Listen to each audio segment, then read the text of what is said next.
بسم اللہ الرحمن الرحیم الف لام را کتاب احکمت آیاتہ ثم فصلت من لدن حکیم خبیر۔ 12واں پارہ سورہ ہود اور سورہ یوسف پر مشتمل ہے۔ سورہ ہود کی ابتدائی 5 آیات وہ 11ویں پارے میں ہیں اور بقیہ سورت وہ 12ویں پارے میں ہے۔ سورہ ہود مکی سورت ہے اور 10 رکوع پر مشتمل ہے۔ پیغمبر صلی اللہ علیہ وسلم سے صحابہ نے عرض کیا، یا رسول اللہ، آپ کے بال مبارک سفید ہو رہے ہیں، تو فرمایا کہ شیبتنی ہود وامثال، کہ سورہ ہود اور اس جیسی صورتوں نے مجھے بوڑھا کر دیا ہے۔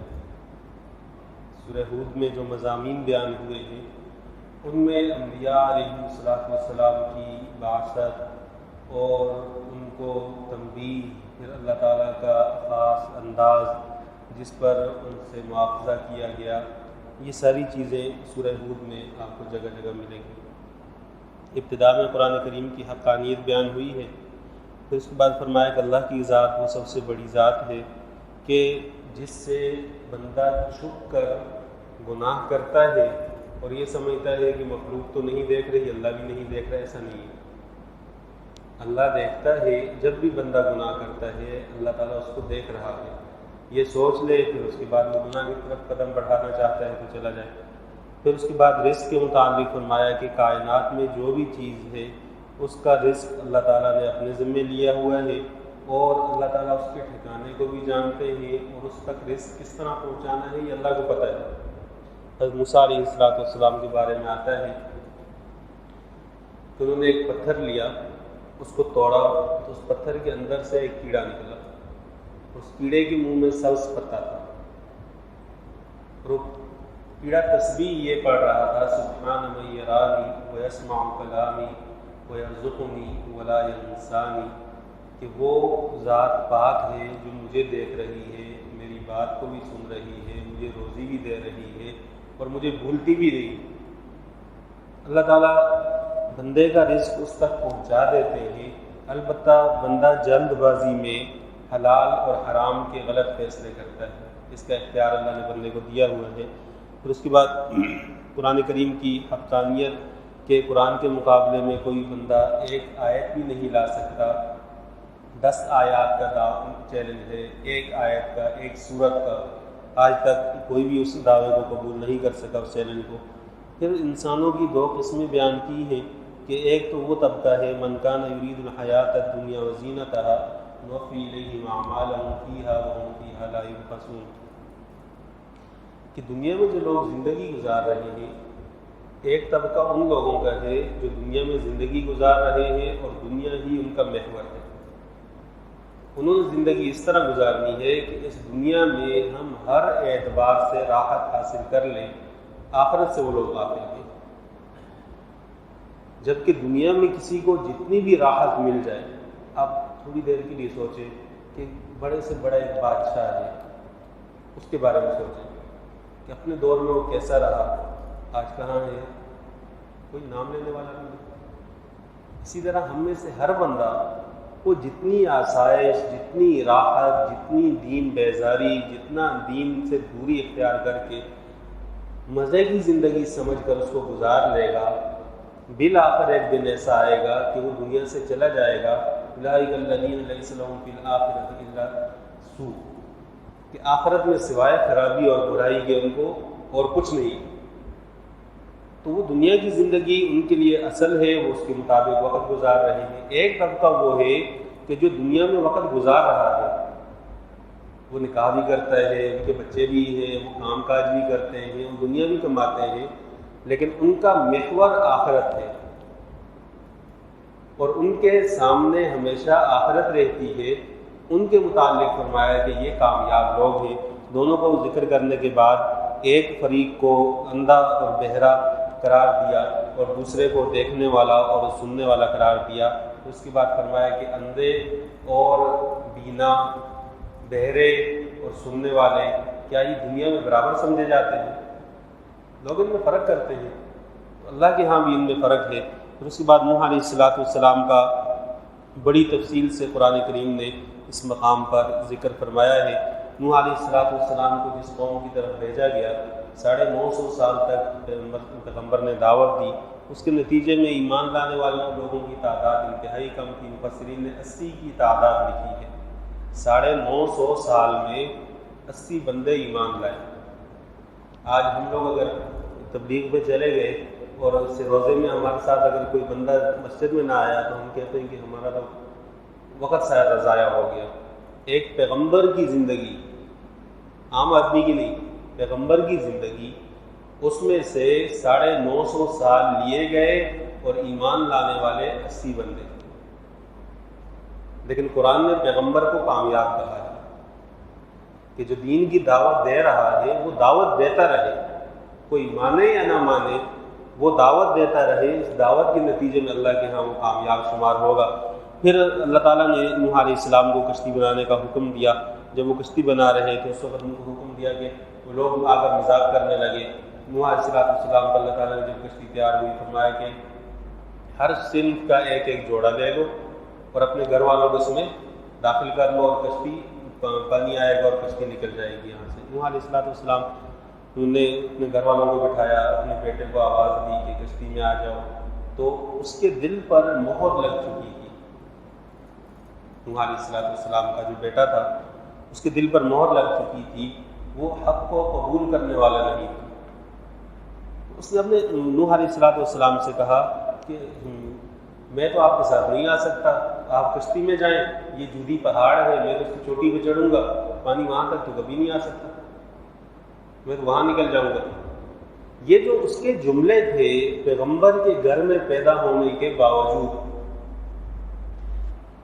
شیخ سعدی شیرازی رحمہ اللہ نے فرمایا ہے، پسر نوح با بدا نشست خاندان نبوت اشگن کرتا، کہ گندی اور بری صحبت اتنی بری چیز ہے کہ برے لوگوں کے ساتھ پیغمبر نوح پیغمبر کا بیٹا اس نے برے لوگوں کے ساتھ وقت گزارنا شروع کیا تو خاندان نبوت سے کٹ گیا۔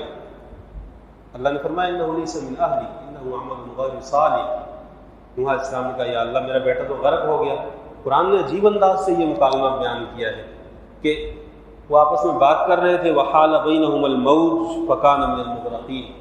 نوح علیہ السلام نے فرمایا اللہ کے علاوہ کوئی نہیں بچا سکتا، جس پر اللہ رحم کرے گا وہ بچے گا۔ نہیں، جودی پہاڑ، مادیت۔ اسی دوران ایک لہر آئی، اس نے آ کر بیٹے کو اٹھا کر طوفان میں پھینکا اور نوح علیہ السلام کی کشتی اس طرف گئی۔ تو اس پہ نوح علیہ السلام نے اللہ تعالیٰ سے عرض کیا، یا اللہ آپ نے کہا تھا کہ آپ کے گھر والے وہ تو کشتی میں ہوں گے اور بچ جائیں گے، وہ اہلہ کا، آپ نے تو میرے اہل کا ذکر کیا تھا۔ اللہ نے فرمایا کہ اہل میں ہے ہی نہیں، اہل میں تو تب ہوتا جب ایمان لے کر آتا۔ اس سے یہ پتہ چلا ہمارے زمانے میں بعض لوگ انتہائی غلو کرتے ہیں سادات کے معاملے میں، کہ جو سید ہے وہ چاہے شراب پیے، ڈکیتیاں کرے، قتل کرے، کچھ بھی کرے، وہ سید ہے، یہ بڑا نیک سید ہے، کچھ بھی کرے لیکن ہے سید۔ ایسا نہیں ہے۔ پیغمبر صلی اللہ علیہ وسلم نے اپنی بیٹی جو جنت کی سردار ہے، حضرت فاطمہ رضی اللہ تعالیٰ عنہ جو جنتی عورتوں کی سردار ہے، ان سے فرمایا یا فاطمہ انقذی نفسک من النار فانی لا اغنی عنک من اللہ شیئا۔ فاطمہ اپنے آپ کو جہنم سے بچانے کا سامان خود کر لینا، میں اللہ کے سامنے تمہیں نہیں بچاؤں گا۔ حالانکہ کائنات میں سب سے بڑی سفارش وہ پیغمبر کی سفارش ہے، اور بیٹی جنتی عورتوں کی سردار ہے، یہ ان کو کہا جا رہا ہے، ہمیں سمجھایا جا رہا ہے کہ اس چکر میں آگے مر نہ جانا کہیں کہ ہم تو بڑے باپ کے بیٹے، ہمارا خاندان ایسا، ہم صدیقی، ہم فاروقی، ہم فلاں، ہم فلاں۔ ایسا نہیں ہے۔ پیغمبروں کی اولاد، پیغمبروں کی بیویاں، وہ بھی اہل جہنم میں سے بن گئی جب اپنے اعمال فاسد ہوئے۔ پھر اس کے بعد قوم عاد کا ذکر ہے۔ اللہ تعالیٰ نے اس قوم کو قوت اور طاقت دی تھی، ان لوگوں نے جب نافرمانی کی اللہ نے ان کو تباہ کر دیا۔ قوم سمود کا ذکر ہے، ان لوگوں نے اپنی کی ٹانگیں کاٹی، دنیا کے لیے ایک بندے نے یہ قبول کیا، اللہ نے اس قوم کو بھی تباہ کر دیا۔ پھر حضرت ابراہیم علیہ السلام اور حضرت لوط علیہ السلام کا صورت میں ذکر ہے۔ جب لوط علیہ السلام کی قوم ہم جنس پرستی میں مبتلا تھی، اللہ تعالیٰ نے ان پر ایسا عذاب مسلط کیا، یہاں بھی اس کا ذکر ہے۔ آگے سورہ حجر میں بھی آج جو حصہ تلاوت میں پڑھا گیا ہے اس میں بھی اس کا ذکر آیا ہے۔ اللہ تعالیٰ نے ان کی بستی آسمان کی طرف اٹھائی اور الٹا کر کے ان کو زمین پر مارا، اور پھر ان پر پتھروں کی بارش ہوئی، اور ہر پتھر پر جس کو وہ لگنے والا تھا اس کا نام لکھا ہوا تھا۔ پھر قوم مدین کا ذکر ہے جس کی طرف شعیب علیہ السلام کو بھیجا گیا۔ کاروبار کرنے والے لوگ تھے، ناپ تول میں کمی کرتے تھے۔ شعیب علیہ السلام نے سمجھایا تو انہوں نے کہا کہ آپ اپنا کام کریں، نماز روزے کا اہتمام کریں، ہمیں آپ سمجھانے کی کوشش نہ کریں۔ آپ کو کیا لینا دینا ہے؟ کہ آپ کو کیا پتہ ہے کہ کاروبار کیا ہے؟ آپ کو کیا پتہ ہے کہ بزنس کیا ہے؟ آپ کو کیا پتہ ہے کہ یہ دنیا کس طرح معیشت میں ترقی کر رہی ہے؟ آپ کو ان چیزوں کی سمجھ نہیں ہے۔ آج یہی جو آپ کے تعلق تعلیم مفتی کو بھی دیا جاتا ہے، آپ کو کیا پتہ ہے فنانس کیا چیز ہے؟ بس آپ چھوڑیں، آپ صرف نمازیں روزے ان چیزوں کا خیال۔ بنیاد ہی اسلام میں ہے۔ پیغمبر صلی اللہ علیہ وسلم نے مدینہ طیبہ آپ سیرت کی کتابوں کا جب بھی مطالعہ کریں اس میں ایک تو یہ چیز سامنے رکھا کریں کہ پیغمبر صلی اللہ علیہ وسلم کا طریقہ کار کیا رہا ہے، اور دوسرا یہ چیز ہمیشہ دیکھیں کہ جہاں صحابہ کی حکومت پیدا ہوئی اور اللہ تعالیٰ نے غلبہ دیا، پہلا کام انہوں نے کیا کیا؟ سب سے پہلے معیشت اپنے ہاتھ میں لی۔ جن لوگوں کے ہاتھ میں تھی ان کو ایک سائڈ میں کیا، یا تو جزیہ دو یا ہمارے ماتحت رہ کر کام کرو، مسلط اوپر ہم ہوں گے، فیصلہ ہمارا مانا جائے گا، قانون ہمارا ہوگا، دستور ہمارا ہوگا، شریعت کے مزاج کے مطابق خرید و فروخت ہوگی۔ حضرت عمر رضی اللہ تعالیٰ عنہ باقاعدہ بازاروں میں چکر لگاتے تھے، اور امام احمد بن محمد رحمہ اللہ نے تو یہاں تک فرمایا ہے کہ جس آدمی کو مسائل کا علم نہ ہو خرید و فروخت کے، وہ بازار میں بیٹھ کر چیز نہ بیچے، اپنا بھی نقصان کرے گا، دوسرے کا بھی نقصان کرے گا۔ یہ دین جامع دین ہے، ایسا تو نہیں ہے عبادت ایک طرف ہو گئی اور کاروبار ایک طرف ہو گیا، سیاست ایک طرف ہو گئی، معیشت کو ترقی کسی اور راستے سے دے، ایسا نہیں ہو سکتا۔ تو انہوں نے کہا کہ آپ اپنی نماز روزے کا اہتمام کریں، آپ کو کیا ہو گیا ہے؟ آپ ہمیں یہ چیزیں نہ سمجھائیں۔ اللہ تعالیٰ نے اس قوم کو تباہ کیا۔ پھر اس کے بعد پیغمبر صلی اللہ علیہ وسلم کو حکم دیا گیا ہے کہ آپ ظالموں کی طرف اپنا رجحان نہ پیدا ہونے دیں۔ وہ لوگ جو دین کی طرف آ رہے ہیں ان کو قبول کرتے جائیں، اور وہ جو دین کے مخالف ہیں ان کے لیے اپنے دل میں نرمی پیدا نہ ہونے دیں کہ ان کی طرف آپ کا میلان ہونے لگے، اس کا آپ کو نقصان ہوگا۔ مفسرین نے لکھا ہے کہ یہ آیت ہے جس نے پیغمبر صلی اللہ علیہ وسلم کو بوڑھا کر دیا تھا۔ اس کے بعد سورہ یوسف ہے۔ سورہ یوسف کا کچھ حصہ 12ویں پارے میں ہے اور کچھ حصہ اس کا 13ویں پارے میں ہے۔ قرآن کریم نے اس سورت کو احسن القصص کہا ہے کہ قصوں میں، واقعات میں بہترین واقعات، اور مسلمانوں میں عام طور پر آپ حضرات نے بار بار سورہ یوسف کا، حضرت یوسف علیہ السلام کا قصہ بھی سنا ہوگا، اور مسلمان گھروں میں اس کے چرچے بھی ہیں، پڑھایا بھی جاتا ہے۔ قرآن نے سب سے زیادہ تفصیل سے جس واقعے کو بیان کیا ہے وہ یہ واقعہ ہے، سورہ یوسف ہے۔ یوسف علیہ السلام کا پورا واقعہ اس سورت میں تفصیل سے، دیگر مقامات پر یوسف علیہ السلام کا نام تو ہے لیکن اس واقعے کا کوئی ٹکڑا وہاں آپ کو نہیں ملے گا، پوری سورت ایک جگہ جمع ہے۔ اور اس سورت میں آپ کو دنیا میں رہنے والے لوگوں کا آپس میں تعلق، حسد کی اور بدگمانی کی اور ایک دوسرے کے لیے بغض کی کیفیات بھی ملیں گی، انبیاء کی محبت بھی ملے گی، اور اللہ کی محبت کا غلبہ بھی نظر آئے گا۔ اور بندہ جب اللہ تعالیٰ سے غافل ہوتا ہے، اگرچہ لمحے بھر کے لیے ہو، جائز امور میں بھی ہو، تو اس پر آزمائش آ جاتی ہے۔ اور اس کے ساتھ ساتھ اس صورت میں آپ کو عشق اور حسن کی داستان بھی ملے گی کہ کس طرح وہ عورتیں جو حیا بافتہ ہیں، وہ پرہیزگار لوگوں کو کس طرح اپنے دام میں گھیرنے کی کوشش کرتی ہیں، اور جو لوگ اللہ تعالیٰ پر بھروسہ رکھتے ہیں اگرچہ وقتی تکلیف اور آزمائشوں پر آ جاتی ہے لیکن اللہ تعالیٰ ان کو رسوائی سے بچا لیتے ہیں۔ اس صورت سے یہی پتہ چلتا ہے کہ بعض اوقات بہت زیادہ تکالیف، پریشانیاں، جیسے یوسف علیہ السلام کا کنویں میں پھینکا جانا، باپ سے جدا ہونا، غلام بننا، پھر غلامی کی زندگی کے بعد تہمتیں، پھر اس کے بعد اللہ نے عروج پر پہنچایا، تو یہ ساری پچھلی تکالیف مصیبتیں یہ اصل میں عروج کے لیے تھیں۔ بعض اوقات اللہ تعالیٰ بندے کو سنوارنے کے لیے اس کو مشکلات سے نکالتے ہیں۔ فقیہ العصر مفتی رشید احمد الدیانوی رحمہ اللہ فرمایا کرتے تھے کہ اللہ تعالیٰ بعض دفعہ بندے کو تڑکا لگاتے ہیں کہ تڑکے میں پیاز کا استعمال، اگر پیاز آپ کچی پیاز استعمال کریں منہ سے بدبو آئے گی، لیکن وہی پیاز اگر جل کر بھن کر تیار ہو جائے تو وہ ہر چیز کے ذائقے کو کئی گنا بڑھا دیتی ہے۔ فرمایا کہ جو اس تڑکے میں کامیاب ہو گیا، نکل گیا، تو اس کی تو قیمت بڑھ جائے گی، اور جو اس سے اپنے آپ کو بچاتے بچاتے ایک کچی پیاز کی طرح زندگی گزارے گا تو وہ بدبو کا باعث ہی بنے گا۔ تو بعض اوقات تکالیف جو پریشانیاں آتی ہے وہ بندے کو سنوارنے کے لیے ہوتی ہے، اس کو اللہ تعالیٰ کے قریب کرنے کے لیے ہوتی ہے۔ یوسف علیہ السلام کے بھائیوں نے آپس میں مشورہ کیا کہ ہم اپنے باپ کے اتنے قریب نہیں ہیں، یعقوب علیہ السلام کے جتنا بھائی ہے، ان کو لے جا کے کہیں کنویں میں ڈال دیتے ہیں۔ کنویں میں پھینک دیا۔ پھر اس کے بعد یوسف علیہ السلام کو قافلے والے لے گئے، وہاں جا کر جو عزیز مصر تھا اس کی بیوی نے یوسف علیہ السلام کو ورغلانے کی کوشش کی، تو اس پر یوسف علیہ السلام نے دروازے کی طرف دوڑ لگائی۔ اللہ تعالیٰ نے یوسف علیہ السلام کو اس سے بچایا جو وہ عورت چاہتی تھی، لیکن اس نے فوراً الزام لگا دیا۔ اس سے یہ پتہ چلتا ہے کہ عورتوں کی مجالس میں جس آدمی کا کثرت سے آنا جانا ہوگا وہ الزامات سے کم از کم نہیں بچ سکے گا۔ یہ بات ذہن میں رکھیں، جتنا بھی نیک ہو آدمی ہو، اگر عورتوں کی مجالس میں اس کا آنا جانا ہوگا، تعلق ہوگا، تو وہ الزام کی زد میں ضرور آئے گا، اگرچہ نیک ہی کیوں نہ ہو۔ اس کا واحد طریقہ یہ ہے کہ اپنے آپ کو اس سے دور کر لے، پھر اللہ تعالیٰ کی طرف سے حفاظت میں آ جائے گا۔ پھر جتنا بھی نیک آدمی ہو، اگر کچھ عرصہ رہے گا بات چیت کرتے کرتے عورتوں کے ساتھ، ذہن میں وساوسی پیدا ہوں گے، گندگی کی طرف بھی جائے گا، بالآخر بعض دفعہ بندہ گناہ میں مبتلا بھی ہو جاتا ہے۔ اور ادنا درجہ یہ ہے، ادنا درجہ کہ اگر جو شخص عورتوں سے بات چیت اور تعلقات رکھتا ہے اس کے گھریلو معاملات ہمیشہ خراب رہیں گے، چاہے اس کے گھر میں علم ہو یا نہ ہو۔ یہ اللہ کی طرف سے ایک نظام ہے۔ وَمِنْ آيَاتِهِ أَنْ خَلَقَ لَكُم مِّنْ أَنفُسِكُمْ أَزْوَاجًا لِتَسْكُنُوا إِلَيْهَا وَجَعَلَ بَيْنَكُم مَّوَدَّةً وَرَحْمَةً۔ وہ آگے سورہ روم میں آئے گا کہ اللہ کی بڑی نشانیوں میں سے ایک نشانی یہ ہے کہ جو عورت تمہارے نکاح میں اللہ نے دی ہے، اس عورت میں تمہارے لیے سکون بھی رکھا ہے، محبت بھی رکھی ہے، رحمت بھی رکھی ہے۔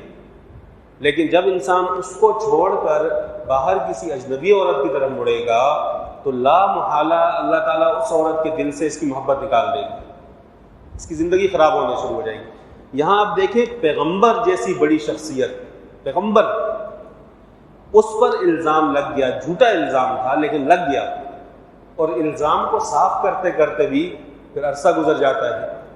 تو جب اس نے دیکھا کہ اب عزیز مصر سامنے کھڑا ہے تو اس عورت نے فوراً کہا کہ یہ مجھے گمراہ کرنے کی کوشش کر رہا تھا۔ تو وہاں ایک بچہ تھا، اس نے کہا کہ دیکھ لیں اگر قمیص سامنے سے پھٹی ہوئی ہے تو پھر حضرت یوسف علیہ السلام کا جرم ہے، اگر پیچھے سے پھٹی ہے۔ جب دیکھا تو قمیص پیچھے سے پھٹی تھی، تو عزیز مصر سمجھ گیا کہ میری عورت وہ خائن ہے، وہ جھوٹی ہے۔ تو اس نے یوسف علیہ السلام سے کہا کہ یہ عورت جو ہے غلطی کرنے والوں میں سے، آپ خاموش ہو جائیں۔ اب ہوا یہ کہ عورت کی فطرت، حیا باختہ عورت کی فطرت یہ ہے کہ اس کی اپنی عزت تو نہیں ہوتی لیکن وہ عزت والے مرد کو ذلیل اور رسوا کر دیتی ہے۔ اس لیے شریعت نے دونوں کے درمیان فاصلہ رکھا ہے کہ اپنے آپ کو اگر بچانا چاہتا ہے تو شروع سے ہی فاصلہ رکھے۔ اس نے عورتوں کو جمع کیا، کہا کہ دعوت ہے آ جائیں۔ یوسف علیہ السلام کو سامنے لے کر آئی، عورتوں نے ہاتھ کاٹے۔ جب ہاتھ کاٹے اس نے کہا کہ یہ ہے، اب بولو کتنا خوبصورت آدمی ہے، تو میں اگر اس پر فدا ہوں تو آپ بتائیں کہ اس بندے میں کون سی کمی ہے، اور جو بات میں اس کو کہہ رہی ہوں اگر نہیں مانے گا تو پھر اس کا نتیجہ یہ ہوگا کہ لَيُسْجَنَنَّ وَلَا يَكُونَ مِنَ الصَّاغِرِينَ، میں اس کو جیل میں بھی ڈالوں گی اور اس کو ذلیل بھی کروں گی۔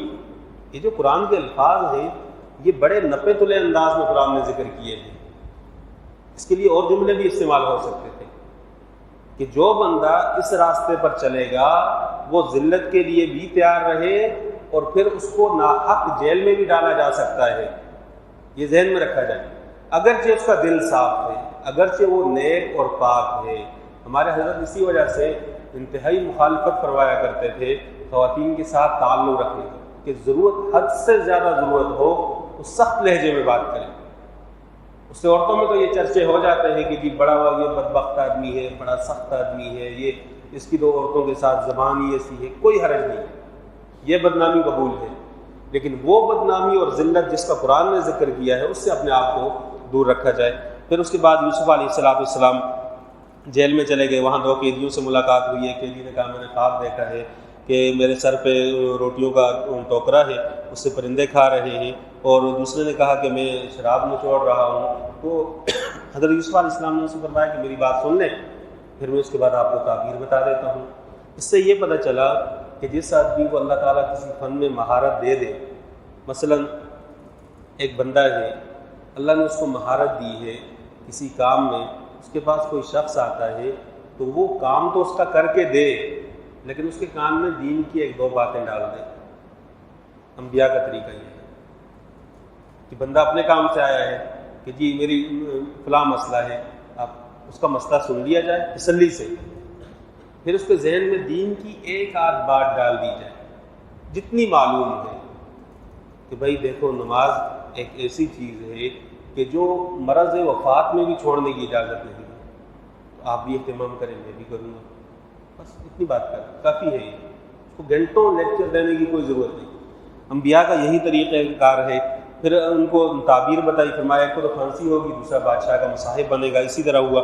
پھر بادشاہ نے خواب دیکھا کہ 7 سوکھی گائے ہیں، وہ موٹی تازہ گائے کو کھا رہی ہے۔ تو اس بندے کو جس کو یوسف علیہ السلام نے خواب کی تعبیر بتائی تھی، اس کو خیال آیا کہ میں تعبیر پوچھ کر آ جاتا ہوں۔ جیل آیا تو یوسف علیہ السلام سے تعبیر پوچھی، انہوں نے تعبیر بتائی کہ 7 سال تمہارے اوپر ایسا عرصہ گزرے گا کہ قحط سالی آ جائے گی۔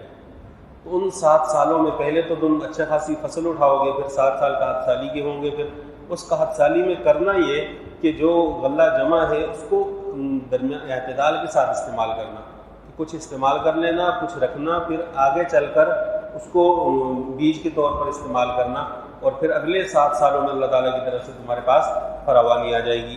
جب وہ بادشاہ کے پاس آیا تو بادشاہ نے کہا کہ یہ تعبیر کس نے بتائی ہے؟ کہا جیل میں قیدی ہے، اس نے بتائی ہے۔ بادشاہ نے کہا لے کر آؤ۔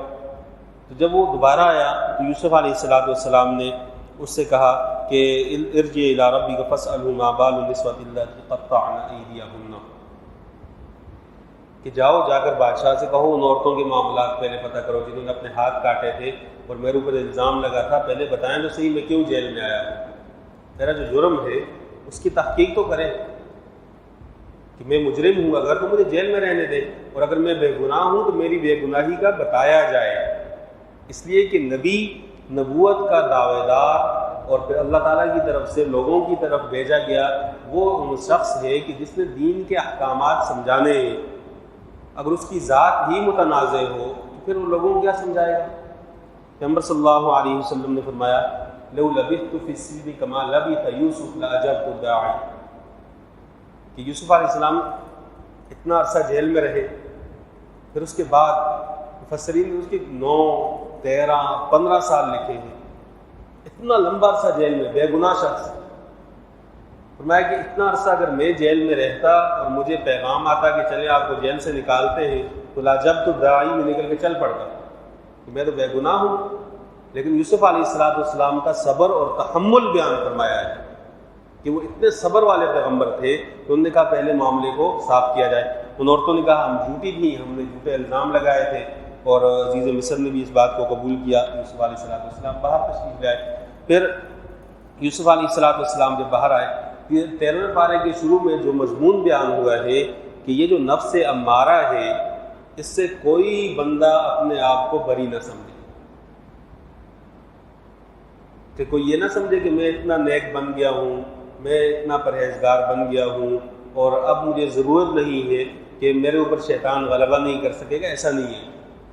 لمحوں میں انسان گمراہ ہو جاتا ہے، بعض دفعہ آخری وقت میں انسان پر ایسا غلبہ آتا ہے کہ اللہ تعالیٰ ایمان کی نعمت بھی چھین لیتے ہیں کہ جی میں تو بہت پرہیزگار ہو گیا ہوں، میرا تو فلاں شیخ کے ساتھ تعلق ہے، اب میں تو اتنا نیک ہو گیا ہوں کہ مجھے اثر ہی نہیں کرتا، میں اگر عورتوں کے ساتھ مخلوط نظام میں بھی چلا جاؤں تو میرے اوپر کوئی اثر نہیں ہوتا. ایک مرتبہ سورہ یوسف کا ہی درس تھا, ہمارے نمازی ہیں ڈاکٹر صاحب, انہوں نے مجھے کہا کہ مفتی صاحب آپ نے یہ جو بات کی یوسف علیہ السلام کی, تو آپ کے علم میں ہے کہ ہمارے زمانے میں بعض لوگ یہ بھی سمجھتے ہیں کہ ہم مخلوط تعلیم حاصل کر رہے ہیں, ہم تو بڑے اچھے لوگ ہیں, لہٰذا یہ عورتوں کے ساتھ بیٹھنا, لڑکیوں کے ساتھ, یہ ہمارے اوپر برا اثر نہیں ڈالے گا. ہمارے کہ یہ یوسف علیہ السلام جیسے پیغمبر جو اپنے آپ کو بری ذمہ قرار نہیں دے رہے, وہ ڈر رہے ہیں, اور ہمارے زمانے کا نوجوان وہ کہتے ہیں میرے اوپر کوئی اثر نہیں, میرا دل صاف ہے. دل صاف ہونا ایک الگ چیز ہے, ظاہر الگ ہے. ہمیشہ شریعت ظاہر کا مکلف بناتی ہے, دل کے فیصلے شریعت کے ہاں مقبول نہیں ہوتے ہمیشہ. پھر یوسف علیہ السلام کو جب عزیز مصر نے خزانے کا وزیر بنا دیا تو انہوں نے اعلان کیا, جو لوگ دور تھے, قحط زدہ تھے, وہ غلہ لینے کے لیے آئے. یوسف علیہ السلام کے بھائی بھی آئے, تو ان بھائیوں کو آنے کے بعد حضرت یعقوب علیہ السلام نے ان میں چھوٹے بھائی کو نہیں بھیجا اور باقی بھائیوں کو بھیجا. یوسف علیہ السلام نے جب ان کے متعلق پوچھا, انہوں نے کہا کہ اگلے چکر میں ہم لے آئیں گے. ان کو لے کر آئے. یوسف علیہ السلام جو چھوٹا بھائی تھا بنیامین, حقیقی بھائی, اس کو آتے وقت حضرت یعقوب علیہ السلام نے ان سے وعدہ لیا کہ واپس لے کر آؤ گے, اس کو چھوڑ کر نہیں آؤ گے, یہ کرو گے, وہ کرو گے. پھر ان کو نصیحت کی کہ ایک ہی دروازے سے مت جانا. 11 بھائی تھے اور جوان 11 بھائی ایک دروازے سے داخل ہوں تو نظر بھی ہو سکتی ہے.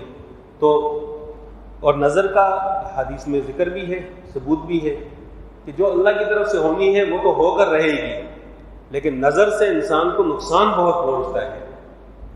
ہمارے زمانے میں لوگ جادو کو بڑی چیز سمجھتے ہیں اور نظر کو سمجھتے ہیں, نظر کوئی اتنی بڑی چیز نہیں ہے. حدیث میں ان عامۃ ما فی القبور بالعین, اکثر لوگ جو قبروں میں پڑے ہوئے ہیں وہ نظر کی وجہ سے گئے کہ ان کو نظر لگ جاتی ہے اور سیدھے قبر میں پہنچتے ہیں. دوسری روایت میں ہے کہ نظر اتنی بری چیز ہے کہ انسان کو لگ جائے تو اس کو قبر میں پہنچاتی ہے, اونٹ کو لگ جائے تو اس کو ہانڈی میں پہنچا دیتی ہے. تو ان کو نصیحت کی کہ ایک ساتھ داخل مت ہونا. پھر جب وہ وہاں پہنچ گئے, یوسف علیہ السلام نے بھائی کو سمجھایا اور اس کو اپنے پاس روکنے کا ذریعہ اختیار کیا. ان کے پاس پیالہ رکھا, ان کو روک لیا. پھر یعقوب علیہ السلام کو پتہ چلا, دوبارہ رونا شروع ہو گئے. پھر اپنے بچوں سے کہا کہ آپ ان کو ڈھونڈیں. انہوں نے کہا کہ یہ تو چوری کی ہے اس نے, اور لہٰذا چور کی سزا تو یہی ہے کہ اس کو روکا جائے گا, جبکہ یہ بے گناہ تھے. تو یہ بات اصولی طور پر ذہن میں رکھی جائے کہ جس چیز کا چرچا ہو کوئی ضروری نہیں ہے کہ اس میں سچائی بھی ہو, کہ جی یہ تو سب کہہ رہے ہیں, کچھ نہ کچھ تو ہوگا. ایسا نہیں ہے. بعض اوقات بہت بڑا جھوٹ ہوتا ہے, اس کو باقاعدہ پلان کر کے پھیلایا جاتا ہے کہ لوگوں کو پتہ چلے کہ جی ایسا ہے, اور پھر اس سے بدگمانی پیدا ہوتی ہے. جس شخص کے بارے میں انسان ذاتی طور پر جانتا ہو اس کے بارے میں بدگمانی کا شکار نہ ہو. ہمارے ایک استاد ہیں, بہت قابل ہیں, اللہ تعالیٰ نے ان کو تصوف میں بھی امام بنایا ہے اور فقہ میں بھی امام بنایا ہے. بہت کم لوگ ایسے ہوتے ہیں. قرآن کریم میں اللہ نے بہت مہارت دی ہے. وہ ایک جگہ مسجد میں امام ہے, بہت بڑے ادارے کی مسجد ہے اور پاکستان کو چلانے والے لوگوں کی مسجد ہے. وہاں کچھ لوگ تھے جو جن کا قادیانیوں کی طرف کچھ رجحان تھا, اس طرح کے درس کے حلقے وسیع تھے. خیر معاملہ اٹھتے اٹھتے اس طرح کو جلسے نے اٹھا لیا. جب اٹھایا تو اب وہ بندہ جس کے پاس ہم لوگوں نے پڑھا ہے اور وہ تنظیموں کے اتنے سخت خلاف, تنظیموں سے کوئی تعلق نہیں. جس آدمی کا قرآن سے کتاب سے تعلق ہوگا وہ ہمیشہ تنظیموں سے دور رہے گا. تنظیموں کے بہت سارے کام ہوتے ہیں, اس میں پڑھنے کا ٹائم نہیں ملتا بندے کو. اور خود ذاتی طور پر مجھے کبھی بھی انہوں نے زندگی میں نہیں ڈانٹا. 10-12 سال کے عرصے میں ایک دفعہ ڈانٹا تھا, صرف اس بات پہ ڈانٹا تھا کہ میرے پاس ایک دوست آئے مدرسے میں جو پڑھ کر جا چکے تھے. ان کو چائے کا کپ پلایا اور تھوڑی دیر ان کے ساتھ میں بیٹھا تو مجھے اوپر کمرے میں بلا کر انہوں نے ڈانٹا باقاعدہ کہ آپ اس بندے کے ساتھ کیوں بیٹھے, وہ تو تنظیموں کا بندہ ہے, تو آپ اس کے ساتھ کیوں بیٹھے ہیں. اور مجھے اتنا ڈانٹا اس صرف چائے کے کپ کی وجہ سے, میں رو گیا اس کے سامنے. یعنی اتنا سخت مخالف. ان پر الزام یہ لگایا گیا کہ جی یہ القاعدہ کے ہیں اور فلاں ہے اور فلاں ہے اور ایسا ایسا یہ, اور پورے علاقے میں تشہیر کی گئی. جب واپس آ گئے ان سے معذرت بھی کی گئی کہ ہمیں غلط فہمی ہوئی تھی اور مقصد تو کچھ اور تھا, جو حلقہ توڑنا تھا وہ ٹوٹ گیا. دوبارہ استاذی کو مسجد کی طرف سے جب بلایا گیا انتظامیہ کی طرف سے، تو استاذی کو اس وقت پتہ چلا کہ وہاں کچھ لوگوں نے یہ کہا ہے کہ جی کچھ نہ کچھ تو ہوگا جس کی وجہ سے ان کو لے کر گئے، کچھ نہ کچھ ہوگا۔ اب جس آدمی نے 10-12 سال گزارے ہیں، بندہ ایک دن میں پہچان لیتا ہے دوسرے کو۔ استاذی نے فرمایا کہ جو بدگمانی والا ماحول ہو میں اس میں نہیں جا سکتا، دوبارہ وہاں نہیں گیا۔ فرمایا کہ کل کوئی اور الزام لگے گا، یہ تو اس کو بھی قبول کریں گے، یہ تو سارے میرے شاگرد ہیں، ان کو تو چاہیے یہ تھا کہ میرا دفاع کرتے، میں نے ان کو کس طرح پڑھایا ہے۔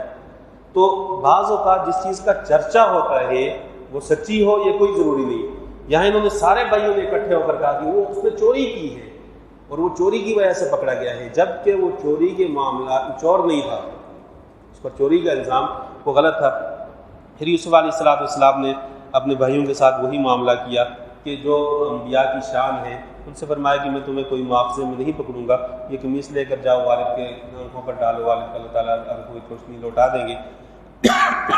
اس صورت میں پیغمبر صلی اللہ علیہ وسلم کے ساتھ بہت زیادہ مماثلت پائی جاتی ہے۔ پہلی یہ کہ پیغمبر صلی اللہ علیہ وسلم کو بھی اسی طرح مکہ سے نکالا گیا جس طرح کہ یوسف علیہ السلام کو اپنے علاقے سے نکال کر کنویں میں ڈالا گیا، 3 دن تک سور میں رہے، پھر اس کے بعد مدینہ طیبہ تشریف لے گئے، پھر 10 سال کے بعد واپسی ہوئی۔